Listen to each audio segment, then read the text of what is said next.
Muchas gracias, le saluda Rodrigo Menéndez. Ya estamos de regreso aquí desde Mérida. Me acompaña el consejero electoral nacional, Uquib Espadas. Consejero, bienvenido.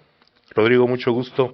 Un placer estar contigo nuevamente. Oye, Uquib, cuéntanos un poco qué es la consulta indígena de autoadscripción calificada que comenzó a hacerse ya, de hecho el martes pasado se hizo en Yucatán, Sí. pero ¿de qué trata y en qué está trabajando el INE de eso? Mira, esto lo comenzamos a hacer el día 4, terminaremos el día 22. A lo largo de estos 19 días recorreremos todo el país, estamos recorriendo todo el país como instituto, realizando asambleas consultivas en todos los estados y en algo así como 70 distritos, sobre este tema que tiene una gran relevancia en función de las acciones afirmativas que tendrán lugar en la elección de 2024. La autoadscripción calificada es un mecanismo establecido por el Tribunal Electoral. ¿En qué consiste? La Constitución dice que para ser reconocido como indígena, para poder ejercer los derechos de los pueblos indígenas, basta con que una persona se reconozca a sí mismo como indígena. Esto es lo que se ha denominado autoadscripción. Oye, ¿eso quiere decir si yo me siento indígena puedo ir y adscribirme? Pues dice la sala, eso dice la Constitución, pero No. la sala dice que no. Ok. La sala dice que no basta con autoadscribirse como indígena para poder ejercer la cuota de candidaturas indígenas. Claro, porque ahí es donde se iba a perder todo, ¿no? Bueno, es que no es un asunto menor, no es un asunto sencillo. En 2018 y en 2021 ya se utilizó la cuota de candidaturas indígenas y la autoadscripción calificada, pero la realidad es que fue un proceso poco exitoso, digamos. Hubo muchas quejas en dos sentidos. Las principales en el sentido de que personas que realmente no son parte de pueblos indígenas obtuvieron documentación que decía que sí y pudieron competir como indígenas, y en menor medida personas que siendo indígenas realmente no pudieron acreditar. Oye, fíjate esta que condición. de lo que hablas precisamente en Yucatán hubo un caso, el caso de Liborio Vidal, que lo bajan de la candidatura de Acción Nacional por el Distrito Federal, por el distrito del primer Distrito Federal, y lo bajan siendo él que él ya había sido alcalde, creo que en 2 ocasiones de Valladolid, ya había sido diputado local, ya había sido diputado federal, o sea, y aún así lo votan. Sí, así es. Y entonces se me hizo... Bueno, este es un caso interesante, el de Liborio Vidal, que a mí me parece que ejemplifica algunas de las contradicciones de este criterio de la autoadscripción calificada. Nadie que conozca esa zona del Estado puede decir que Liborio Vidal no tiene vinculación con estas comunidades.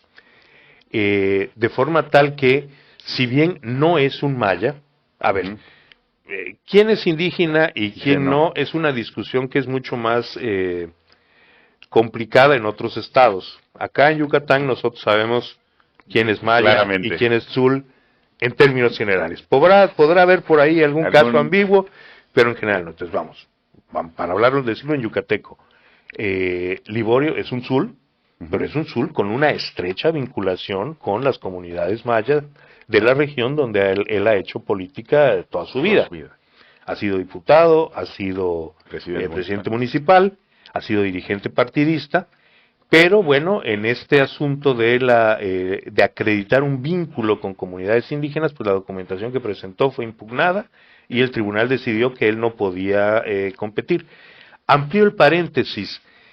A mí me parece que este caso demuestra uno de los problemas de este criterio de autoadscripción calificada, porque no limita nada más quiénes pueden participar, dejando la resolución de esto en manos muy diversas, porque no existen, acá lo sabemos, no existen autoridades mayas tradicionales reconocidas por toda la población maya. Hay pequeñas comunidades que tienen autoridades tradicionales, pero en términos generales esto no es algo que podamos decir para el conjunto de los mayas de Yucatán.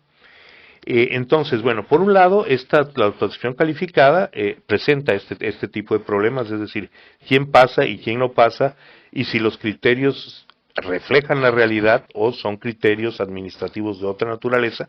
Pero hay un problema mucho más serio, y es que a mí me parece que, por eso pongo el ejemplo de Liborio con frecuencia, que también es una limitación para el derecho del voto de las personas. Es decir, esta es una persona que ha sido electa en diversas ocasiones, que en consecuencia pues está a la vista que tiene un vínculo y que es cuestionable que se valga de repente decir, no, usted no puede participar. Cuando ya toda la vida ha tenido una vinculación toda la vida electoralmente reconocida. Pero bueno, el chiste es que no se pudo.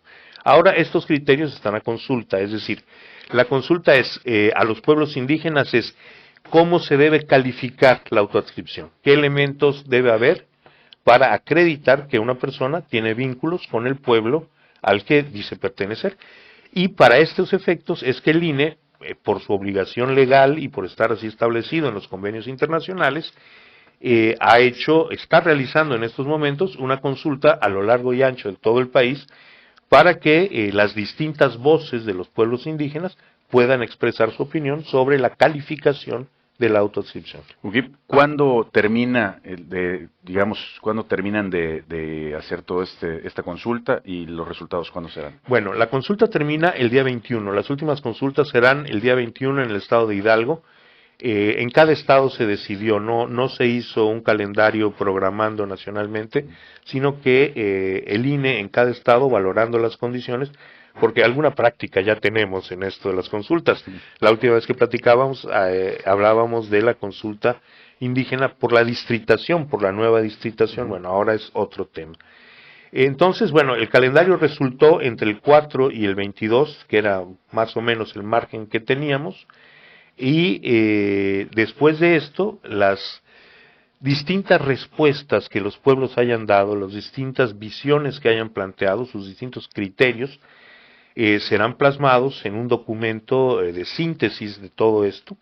Es decir, estas consultas no son consultas electivas, no se vota una visión. Yucatán dice que para calificar la autoadscripción deben ser constancias emitidas por el comisario ejidal. No, sino que las distintas personas, o en su caso representantes de organizaciones o comunidades, expresan sus criterios y estos son registrados todos, y sobre la base de ello el instituto primero los sistematizará y después propondrá los nuevos lineamientos que serán válidos en la elección de 2024, y esto por mandato del Tribunal Electoral deberá estar listo el 7 de septiembre, es decir, en poco menos de 2 meses.